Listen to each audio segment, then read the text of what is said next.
Obrigado, pastor. Amém, queridos? Quero convidá-lo a abrir a Bíblia comigo. Na carta que Paulo escreveu aos Coríntios, daqui a alguns pouquíssimos minutos, aí nós vamos estar juntos participando da ceia do Senhor. Todos aqueles que participam da ceia vão ter o privilégio de participar nessa noite, logo após a reflexão da palavra. Primeiro eu quero deixar aqui com os irmãos, 2 Coríntios, capítulo de número 5, verso de número 17. Um texto muito conhecido pela grande maioria dos cristãos, onde a gente vai avaliá-lo, ou analisá-lo, melhor dizendo, com os aprendizados para a nossa vida. Então, mesmo assentado como você está, nós vamos ler juntos esse texto, 2 Coríntios, capítulo 5, verso 17. Se a versão for diferente, não tem problema, vamos fazer aí uma leitura uníssona, vamos lá? 2 Coríntios 5, 17 diz, pode ser.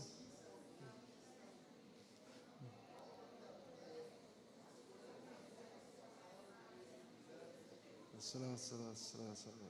isso aí. Vamos mais uma vez, 1, 2, 3 e assim, se alguém está em Cristo, nova criatura é, as coisas velhas se passaram e eis que tudo se fez novo. Maravilha. Nós estamos entrando aí numa nova série de ministrações pela manhã, nos estudos da Escola Bíblica Dominical, onde você é convidado a participar conosco, visto que vai ser online, está sendo online, que começou nesse domingo, e também a não ser a sala dos homens, que será presencial. Mas a gente vai estar ministrando tanto pela manhã, muito obrigado, Zezé, quanto também à noite, sobre esses temas para a nossa edificação. Bom, o tema dessa noite é discípulo, uma nova criatura. Um texto muito conhecido, que é o texto que nós lemos, 2 Coríntios 5,17, tenho certeza que a grande maioria aqui já tem memorizado. Se alguém está em Cristo, nova criatura é, as coisas velhas se passaram e eis que tudo se fez novo. Uma cultura muito forte hoje, a cultura como uma prova social até mesmo, de se propagar o antes e depois. Quem aqui já viu fotos, seja de outdoor, principalmente agora com as redes sociais, o Instagram, de profissionais que colocam lá o antes e depois? Alguém já viu? Antes e depois do emagrecimento, o cara lá fortinho, depois com menos 30 quilos. Põe um cara lá, em uma semana, perdeu, estou brincando. Aí, nós temos o antes e depois de profissionais de saúde nessa área de emagrecimento. Na área da odontologia a gente vê muito também, né? A pessoa usa o aparelho, depois que tira o aparelho, aquele sorriso alinhado, ou faz um clareamento, ou faz uma lente. O pessoal aí, nós temos aí exímios dentistas no nosso meio, que fazem um trabalho muito competente, e coloca lá o antes e depois. A gente vê o antes e depois, já viu gente usando, tem muita gente aplicando aqueles negócios assim, os botox, né? Quem aqui, cadê os irmãos que já aplicou botox aí? Ele está com vergonha, irmão. Jesus está vendo, o irmão cutucou o outro aí, ficou com vergonha. Não é pecado aplicar botox, não. Ficou 5 anos mais novo aí, olha, que coisa maravilhosa. Então é o antes e depois de muita gente. Já viu aquelas fotos, irmãos, do antes e depois da fama? É o conjunto de todas as ações estéticas, né? Dentária, os fios que puxam, corta para lá, coloca um negócio aqui, e a pessoa fica assim, bem diferente, né? Inclusive, eu até trouxe umas fotos aqui para os irmãos, os antes e depois da fama, para vocês verem. Olha para você ver. Olha aqui. Quem é esse camarada aqui de cima aqui? Aí, os irmãos, Cristiano Ronaldo, jogador aí, ó. Pastor Diel, você que é talentoso no futebol aí, ó. Quem é essa irmã aqui? Manda o nome dessa irmã aqui, gente. Isso, irmã Cláudia Leite, vamos profetizando aí, ó. Esse aqui é da época de quem aqui, ó? Você é da sua época? O Wagner, da sua época? Não, esse aqui não. Quem é esse moço aqui de baixo, gente? Ei, gente, o pessoal que falou do Tom Cruise é lá como é que é o nome do filme dele mesmo? Esqueci.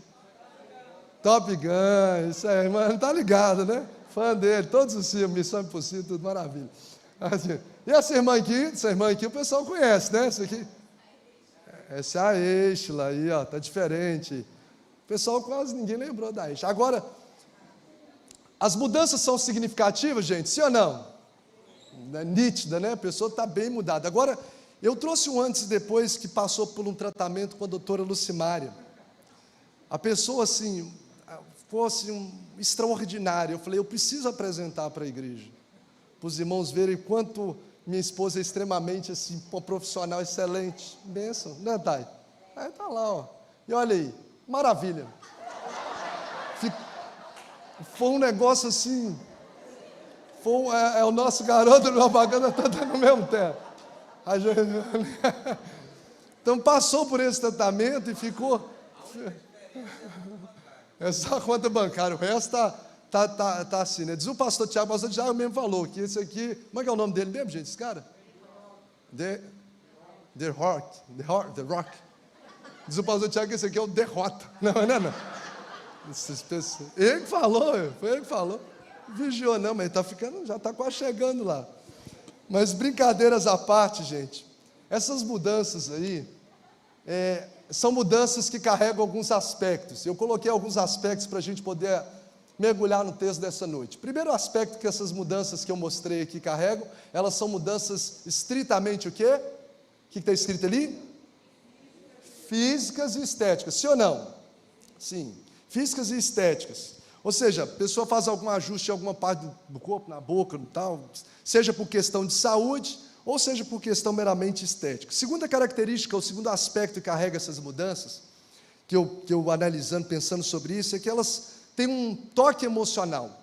Então elas são estéticas, mas elas também têm um leve toque emocional. Por quê? Via de regra, elas elevam a autoestima da pessoa. A pessoa se sente melhor. A pessoa se sente mais confiável, ela se sente mais bonita e etc. Então, além do toque físico e estético, ela também tem um leve toque emocional. Não sei se esse toque emocional é duradouro, né, ou se é mais naquele momento mesmo. Terceiro aspecto, dos 4 aspectos que eu pontuei sobre essas mudanças, que essas mudanças são nítidas. São nítidas. Todo mundo que olha vê que claramente o antes e depois. Sim ou não, gente? Está claro, você vê o antes e depois, exceto a última foto aqui, que você não vê muita diferença, né? Mas as outras, é nítido aqui o antes e depois. Então, além de ser estética, física, toque emocional, nítida, essas mudanças falam sobre o passado e presente apenas. Fala do ontem e hoje. Como essas pessoas eram e como essas pessoas estão hoje. Elas não asseguram o futuro dessas pessoas. Normalmente o futuro vai decaindo, né? Porque a pessoa, fator tempo, fator natural, é comum que a pessoa não consiga permanecer tão bonita assim por muito tempo, fator natural de todo ser humano, né? Bom, por que eu estou falando isso? Porque o texto que nós lemos aqui nessa noite, ele de alguma forma, o apóstolo Paulo, ele utiliza essa dinâmica, uma dinâmica semelhante de apresentar o antes e o depois de uma pessoa. Esse texto que nós lemos apresenta, em apenas um versículo, o apóstolo Paulo usando essa dinâmica do antes e do depois de uma pessoa. Porém, as dimensões que o apóstolo Paulo nos mostra aqui são dimensões absurdamente mais profundas.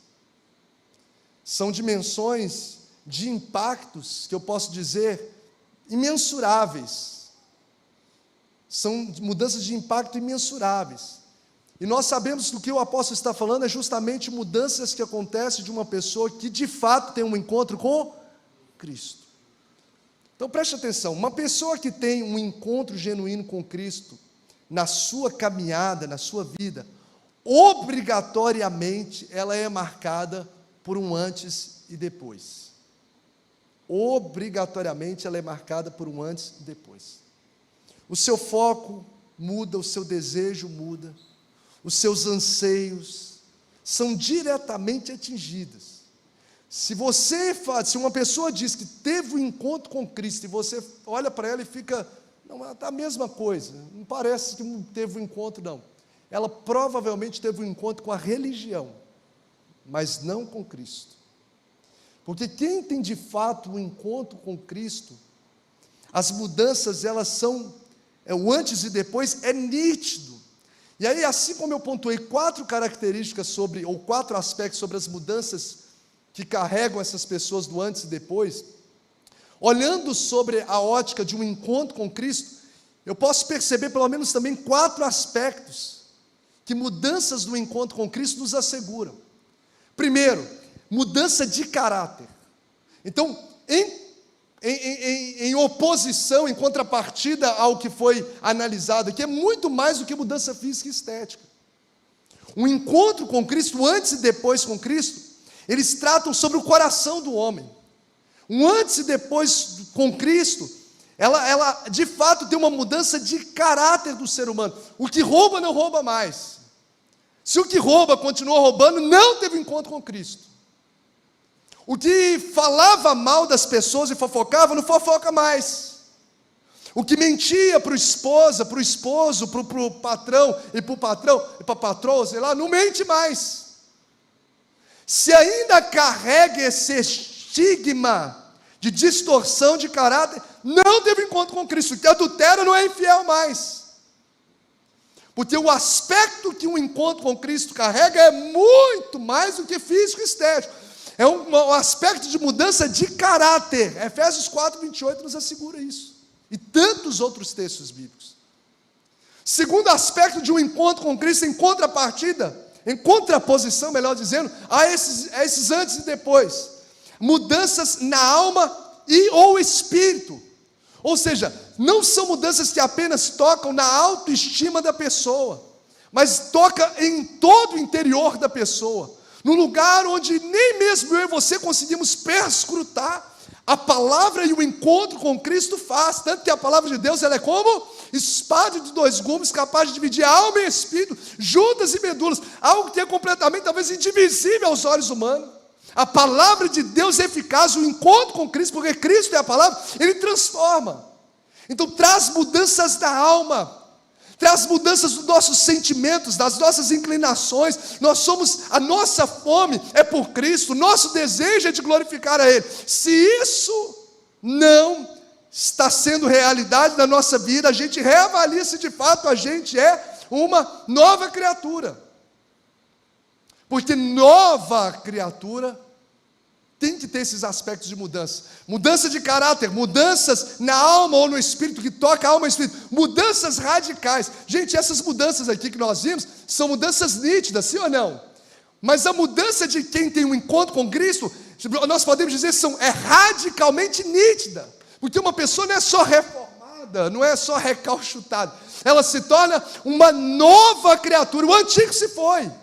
Tudo, absolutamente, o texto diz, tudo se faz novo, tudo se faz novo. Ou seja, uma pessoa que te conhecia antes de Cristo, depois que você tem um encontro com Cristo, ela tem que ver nitidamente, radicalmente, a diferença da sua vida. E o quarto e último fator sobre essas mudanças do encontro com Cristo, em contraposição a essas mudanças que nós pontuamos aqui, é a mudança que toca, essas mudanças, o antes e depois com Cristo, toca todas as esferas do tempo. Olha que maravilha. Não é só o antes e o depois, o ontem e o hoje, eu estou assim, e o futuro é incerto e talvez catastrófico. Mas é o antes, o seu passado é perdoado, o seu presente é uma vida abundante, e o seu futuro é uma eternidade plena com Cristo, é de fé em fé, é de glória em glória, num lugar indizível e inimaginável.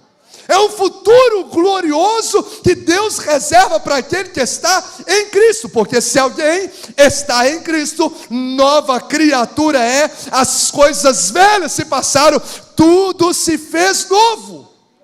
Então quem tem um encontro com Cristo, vive de fato mudanças nítidas, mudanças permanentes, mudanças profundas, mudanças essenciais e mudanças que têm impacto eterno na nossa vida.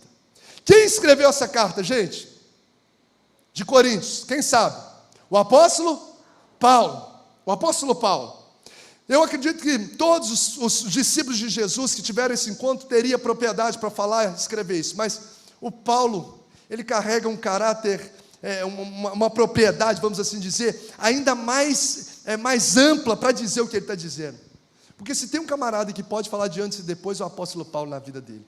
Um camarada que pode falar com propriedade, porque Paulo antes da conversão, ele era um perseguidor da igreja. Depois de um encontro com Cristo, ele se tornou um proclamador do Evangelho de Cristo. O camarada, antes da sua conversão, ele era um fariseu, legalista, um cara que seguia, tudo lei, tudo regra. Depois, ele é um proclamador da graça de Deus, do favor imerecido de Deus. O cara, o antes e depois é nítido. O antes e depois da vida do apóstolo Paulo, antes ele era um verdadeiro touro, vamos assim dizer, furioso. O cara via o Estevão morrendo aos pés dele e ele consentia com a morte. Ele mandava fazer carta, ele elaborava estratégias para perseguir discípulos de Jesus, arrancava eles da casa. torturava, matava cristãos. E esse camarada, antes do encontro com Cristo, ele é assim, mas depois ele passa a ser um líder dócil. Um camarada que escreve sobre o amor, um camarada que fala sobre o amor, um camarada que fala sobre perdão. Paulo tem toda a propriedade para escrever o que ele escreveu, porque antes ele carregava aquelas cartas que autorizavam ele a perseguir os cristãos. Agora ele passa a escrever cartas depois do encontro com Cristo para proclamar esse evangelho de Cristo. Paulo, antes da conversão, ele viaja para calar a proclamação do evangelho. Depois ele passa a fazer viagens missionárias para falar do evangelho a toda criatura, porque cristianismo significa mudança de vida. E chega de balela, chega de vermos um cristianismo de fachada, onde as pessoas vão lá, recebem a bênção, mas não tem caráter, não tem vida com Deus, não honra a Deus no seu trabalho, não honra a Deus na sua família. O camarada que na igreja está dando glória a Deus, ele está rindo, cumprimentando todo mundo, e chega dentro de casa e desonra a esposa. Isso não é vida cristã.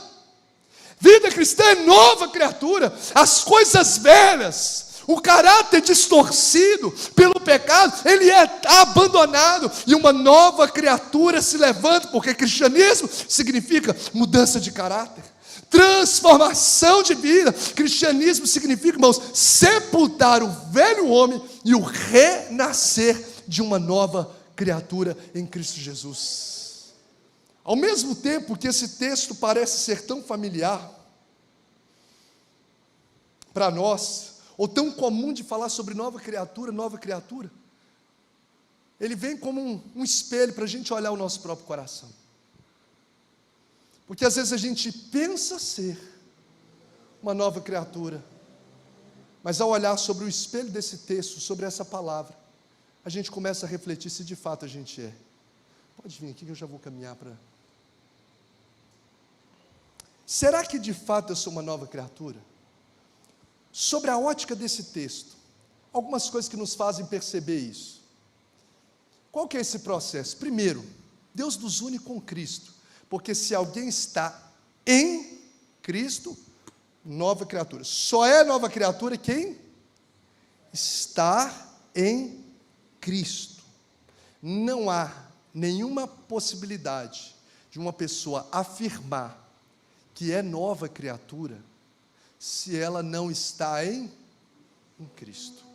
Se a vida dela com Cristo, o que é estar em Cristo? É você se arrepender dos seus pecados e trilhar uma vida em que você quer honrar a Cristo em tudo que você faz. Estar em Cristo é justamente estar na presença dEle em todo lugar que eu vou. Eu não estou em Cristo só quando eu estou na igreja. Eu estou em Cristo quando eu estou na faculdade, conversando com o pessoal, passa a menina, e você está lá, suas conversas, Cristo está ali, você está em Cristo ali. Eu estou em Cristo dentro da minha casa, como eu disse de muitas pessoas, já viu aquela historinha antiga? Papai, a gente podia pôr nossa cama e morar lá na igreja, porque lá na igreja papai trata a mamãe bem, trata a gente bem, sorri para todo mundo, é educado. Porque a pessoa acha que está em Cristo é só aqui na igreja. Não, quem está, para dizer que é nova criatura, tem que estar em Cristo de fato, é relacionar com Ele. Como é que está o seu bate-papo com Ele todo dia? Será que Ele está em todos os ambientes que você vai, você o carrega de fato? Para dizer que é nova criatura, essa pessoa ela foi unida por Deus em Cristo. Se pois o Filho vos libertar, verdadeiramente sereis livre. Não é uma questão de ser boa, uma pessoa boa, porque salvação, porque boas obras não garantem a nossa salvação, é o resultado delas. Mas não é porque a pessoa é legal moralmente, que ela é uma pessoa que é nova criatura. Uma pessoa que é nova criatura, ela está em Cristo. Em termos práticos, ela tem prazer e cultiva o relacionamento diário com Deus. Ler a palavra, ouvir Cristo. Eu oro para falar com Cristo. Eu faço os meus projetos, eu penso em projetos almejando a glória de Deus. E se eu for comer, ou beber, ou fazer qualquer outra coisa, eu faço tudo para a glória de Deus. Está em Cristo. Quem está em Cristo pode dizer que é nova criatura. O processo é Deus nos une com Cristo. Deus apaga o nosso passado de pecados. Isso aí traz alívio para o nosso coração, porque não há condenação para quem está em Cristo Jesus. Ou seja, quando a gente está em Cristo, o diabo não pode nos acusar dos nossos pecados. Tudo que o apóstolo Paulo fez, a gente sabe que Jesus é como se lance num mar do esquecimento. A gente é perdoado. Olha que lindo, gente, a gente é perdoado. A nossa alma não precisa carregar. Eu quero abrir um parênteses aqui para dizer, porque talvez tem pessoas aqui nessa noite que dizem assim: pastor, eu nunca vou ser um instrumento de Deus, porque eu tenho um passado tão terrível. Olha para a vida do apóstolo Paulo, querido. Se o diabo está tentando te aprisionar de um chamado que Deus colocou na sua vida, por causa de algo que você fez, ele trazendo acusação sobre a sua mente, eu quero declarar: seja quebrado toda sofisma, todo engano de Satanás na sua mente nessa noite, em nome de Jesus, porque está em Cristo, é ser nova criatura. Aquele que confessa e deixa, alcança a misericórdia. A boa notícia é que essa misericórdia do Senhor se renova a cada manhã, e a boa notícia de novo é que ela não tem fim. Então hoje você olha para o seu passado e fala: meu Deus, eu estou como aquele filho pródigo, todo atolado, sujo, a vida, um emaranhado terrível de coisas que me afastam de Deus. Mas se hoje, você aqui, você na internet, você disser: Senhor, eu me arrependo, eu não tenho força para sair dessas amarras, mas quem faz tudo é o Senhor, não é nós somos salvos é pela graça, é o Espírito Santo que nos liberta, é o Senhor que nos perdoa, é o Senhor que nos levanta, é o Senhor que nos chama, é o Senhor que nos capacita, é o Senhor que nos envolve. O nosso passado de pecados é perdoado e também deve ser abandonado. Porque aí a gente está falando de arrependimento genuíno. Porque se você confessa e deixa, que alcança misericórdia, isso é arrependimento. Agora o camarada que confessa e continua fazendo a prática desse pecado, continua praticando esse pecado, isso não é um arrependimento. Você pode ter um remorso no momento, mas não de fato arrependimento. Então, um outro sinal para a gente poder identificar se de fato esse processo de nova criatura é uma realidade na minha vida: primeiro, eu estou em Cristo diariamente. Segundo, o meu velho homem foi sepultado. A minha antiga maneira de viver, de falar, de se comportar, de agir, de reagir, que não estava alinhado com a palavra de Deus, foi abandonada. Porque quem está em Cristo não tem prazer na vida de pecado. Se isso queima o seu coração, alguma coisa está errada. Porque a Bíblia diz, por exemplo, em textos como Colossenses 3, como Romanos 6, Efésios 4, nós fomos sepultados, nosso velho homem, quem está em Cristo, nosso velho homem é sepultado, morto, a morte do velho homem. Gente, quem está morto tem apetite pelas coisas da terra? Você pode chegar com picanha lá, falar: meu Deus, minha boca encheu d'água. Mas se você colocar diante de uma pessoa que está morta, ela não tem apetite pelas coisas da terra, ela morreu para o mundo. Se eu estou em Cristo, os prazeres do mundo não geram esse apetite na minha alma. Mesmo que a gente sofra tentações, mas não, o Senhor não nos dá tentação que a gente não possa suportar. As nossas inclinações, os nossos desejos, eles são voltados de fato para estar em Cristo, para honrar a Deus. As coisas velhas se passam, o nosso prazer está nele. Então olha, eu estou em Cristo, o meu passado foi desvencilhado da minha realidade. Ou eu continuo, eu não estou me portando como Zaqueu, eu tenho encontro com Cristo e não restituo o pessoal, não muda a minha maneira de lidar com a minha vida profissional. Ou como o apóstolo Paulo, não continuo perseguindo cristão. Alguma coisa está errada.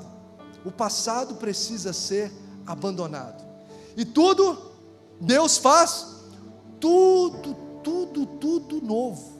E esse processo, eu estava lendo dentro do original grego que foi escrito, é um processo de constância, é crescer de fé em fé, é crescer de glória em glória, é viver em novidade de vida, é uma nova maneira de pensar. Nós somos transformados pela renovação da nossa mente, nova maneira de pensar, uma nova maneira de lidar com a vida, uma nova maneira de agir, uma nova maneira de reagir às circunstâncias, uma nova maneira de lidar com os problemas. Quem está em Cristo adota essas posturas, ou tem esses sinais da sua vida, uma nova maneira. Eu estava lendo o Warren Wiersbe, um comentarista bíblico, ele trouxe algo tão interessante sobre tudo se fez novo. Ele fala assim: você passa a ter uma nova visão de Cristo. Ou seja, a história de Cristo não apenas me emociona, como quando a gente vê aquele filme Paixão de Cristo. A história de Cristo não apenas te emociona, ela te transforma. Quem está em Cristo, ele tem uma nova maneira de ver Cristo, uma maneira de se relacionar com Ele. Não é aquele Jesus distante, que só o pastor e a irmã do lá do negócio aqui, do coque, a irmã do coque, que tem intimidade. Mas ele entende, é uma nova visão com Cristo, onde ele cria essa intimidade, porque Jesus é o seu Senhor, é o seu amigo. Ele tem uma nova maneira de olhar para as pessoas do mundo. Ele olha para as pessoas do mundo, quem está em Cristo, não apenas como um colega de trabalho, como um amigo, como um parente, como um familiar, mas como uma pessoa preciosa para Deus, como uma pessoa que é pecadora e que precisa se alimentar de Cristo, precisa conhecer o Salvador.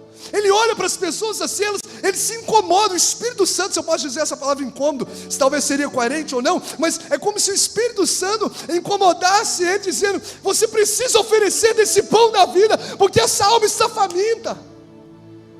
Você olha para as pessoas de um outro prisma, você se relaciona com Cristo de uma outra forma, você se relaciona com o corpo de Cristo de uma outra forma. A igreja não é um lugar onde você simplesmente vai no domingo, mas ela se torna, tanto ela quanto os cristãos espalhados pelo mundo, como família de Deus. Porque, irmãos, a nossa família nessa terra é importantíssima, mas um dia ela vai findar. Agora a família de Cristo será eterna.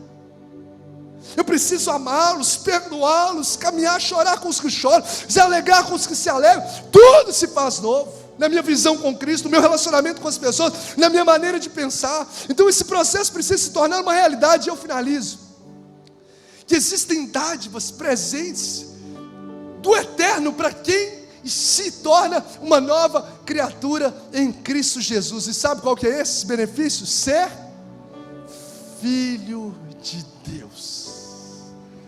Ser filho de Deus é propriedade para quem está em Cristo, é declaração e certeza para quem está em Cristo, para quem é nova criatura. Tanto que João 1,12 diz assim: contudo aos que o receberam, aos que crerem em seu nome, deu-lhes o direito de serem feitos filho de Deus. Mesmo que a sociedade muitas vezes diz que todo mundo é filho de Deus, isso não é uma verdade bíblica. Todos são criaturas de Deus. Para se tornar filho, é necessário passar pelo caminho que é Cristo. Só quem recebe Jesus como Salvador. Não sou eu que estou dizendo. A todos quanto, João 12, a todos quanto o receberam, deu-lhes o poder de serem feitos filhos de Deus. Filhos de Deus. E eu fiquei pensando, que privilégio gracioso. Mesmo eu sendo pecador, Deus me trata como filho. Você é filho. Além de, talvez você pode ter ou não pode ter, talvez uma paternidade registrada aqui na terra, mas se você tem um encontro com Cristo, você tem um Pai eterno nos céus, que se o Pai da terra sabe dar boas dádivas aos seus filhos aqui, quanto mais o vosso Pai que está nos céus. E por que você está andando como nova criatura, preocupado com que Deus, com o futuro, com suas finanças? Por que você está preocupado com o amanhã? Ei, não ande ansioso. Você tem um Pai perfeito que cuida de ti. Inclusive, Ele é dono de todas as coisas. Ele é dono do ouro, Ele é dono da prata. E que a palavra de Deus nos garante: nunca vi um justo perecer, nem a sua descendência mendigar o pão. É Ele que te sustenta, é Ele que te ampara. Ele manda maná para o povo acordava e tinha maná todos os dias. Porque nós servimos um Deus em que nós oramos afirmando isso. Ele é o pão nosso de cada dia, Ele nos dá. Eu quero dizer, se posicione como filho. Se posicione no seu coração como filho. O Senhor é o teu Pai, não vai deixar você faltar nada. Você é filho do Rei. Você é filho do Rei. Você é filho daquele que é a plenitude de amor. Ele é a essência de todo amor. Ele é o próprio amor. Se a gente ama pessoas e quer agradá-las, quer ajudá-las, quer lutar por elas, imagina aquele que é a essência de todo amor. Se Ele deu, querido, preste atenção, se Ele deu o seu próprio Filho para que nós nos tornássemos filhos dele, o que o Senhor não pode fazer em favor da sua vida? Descansa o seu coração. Quem é nova criatura é filho de Deus. Filho de Deus, é amigo de Cristo, porque o texto, a palavra de Deus nos fala que nós éramos inimigos de Cristo, inimigos de Deus, mas pela morte de Cristo na cruz do Calvário, nós nos tornamos amigos de Deus. Eu já não trato vocês mais como servos, diz o Senhor Jesus para os seus discípulos, mas eu os chamo de amigo. E interessante que dentro desse texto bíblico de João 15:15, essa palavra amigo era um amigo de confiança. Era aquele que conhecia os segredos do eterno, que conhecia os segredos do rei, melhor dizendo. É amigo do rei. Gente, eu fico impressionado de ver esses privilégios que Deus nos coloca. Os segredos de Deus não é para qualquer um. Deus tem segredos lindos para revelar para o seu coração. Os segredos de Deus são destinados àqueles que buscam ter intimidade com Ele. Amigo. Não tinha templo naquela época. No jardim do Éden, não tinha liturgia, não tinha nada, mas Jesus, o próprio Deus, descia na viração do dia para conversar, para se relacionar com Adão e Eva. Moisés conversava com ele face a face. Qual que é o nível de relacionamento que você está vivendo com Deus? Um encontro semanal? Isso são formas da gente repensar se de fato eu estou ou se eu sou uma nova criatura. Porque aqui a nova criatura se posiciona como um filho de Deus, descansa no colo do Pai, sabe que Ele está provendo todas as coisas, sabe que Ele jamais vai desamparar. Gente, eu estou vivendo a experiência maravilhosa da paternidade. Se tem algo que eu quero fazer para Helena o tempo todo, é entregar o meu melhor. Eu tenho o maior prazer de tê-la nos meus braços, uma alegria, uma satisfação de vê-la feliz, fazê-la feliz. Eu, pecador, falho, imagina Deus. Se lance nos braços do Pai hoje. Talvez você está andando distante dEle, por isso que você não está desfrutando do cuidado dEle. E Deus está dizendo para vidas aqui: filho, eu estou com saudade de ti. Saudade de quando você se lançava nos meus braços. Saudade quando você se deleitava no meu amor. Quando você derramava lágrimas, não por causa das aflições da sua alma, mas pelo prazer de estar na minha presença. O Senhor está te chamando de volta. O Senhor está chamando de volta. Chamando de volta. Você é filho. Você é filho. Está andando tão distante. Aí não é o seu lugar. Mas hoje a boa notícia é que os braços abertos do Pai estão evidentes diante da sua face hoje, dizendo: filho, eu te chamo para um novo tempo. Descanse nos meus braços, confie no meu amor, porque eu estou estabelecendo anel novo nas suas mãos, sandálias sobre os seus pés, e estou preparando uma festa para um novo tempo na sua história, naquilo que eu vou fazer na sua vida e através da sua vida, no nome de Jesus. Essa é a noite de renovação de aliança. O Senhor está te chamando para intimidade como filho, te chamando para intimidade como amigo. E eu finalizo dizendo: você é uma habitação do Espírito. Deus não está, gente, nesses quatro paredes aqui, restrito. Você se tornou casa dele. Sabe de quem? Do Espírito Santo. Aquele que é o pleno Consolador, aquele que nos renova. E sabe qual que é a boa notícia? 24 horas por dia Deus está em você. 24, você acorda de madrugada aflito, está ali o Espírito Santo para te renovar, para te ouvir, para te consolar, para te direcionar. E eu quero declarar ainda mais que o Senhor vai reencher a sua vida da presença do Espírito Santo. Ele não quer que você fique no nível superficial, Ele quer inundar o seu coração, Ele quer transbordar a sua vida. E eu declaro isso em nome de Jesus sobre o seu coração. Saia da superfície, mergulhe num nível de intimidade que só nova criatura tem. Quem de fato está em Cristo é filho de Deus, é amigo de Cristo, é a habitação do Espírito Santo. Deus Pai, Deus Filho, Deus Espírito Santo, a Trindade se une para derramar sobre você um novo tempo e te colocar numa posição diante das regiões celestiais. Querido, em nome de Jesus, receba desse privilégio, desfrute desse privilégio, mergulhe nessa graça de Deus. Mesmo nós sendo pecadores, Ele nos ama. Você pode aplaudir o Senhor pelo amor dEle, pela graça dEle, pela salvação dEle. Louvado seja o teu nome, Jesus. Eu quero convidar você a colocar-se de pé nesse momento. Faz um check-up no seu coração. Será que de fato eu tenho sido nova criatura? Eu não estou em Cristo, pastor. O meu passado não abandonei. Eu tenho alimentado ele um passado de pecados. Não tem tudo sendo feito novo na minha vida. Eu não tenho adotado a posição de filho, eu não me relaciono com ele. Eu não tenho adotado a posição de amigo íntimo, eu não abro o coração para ele.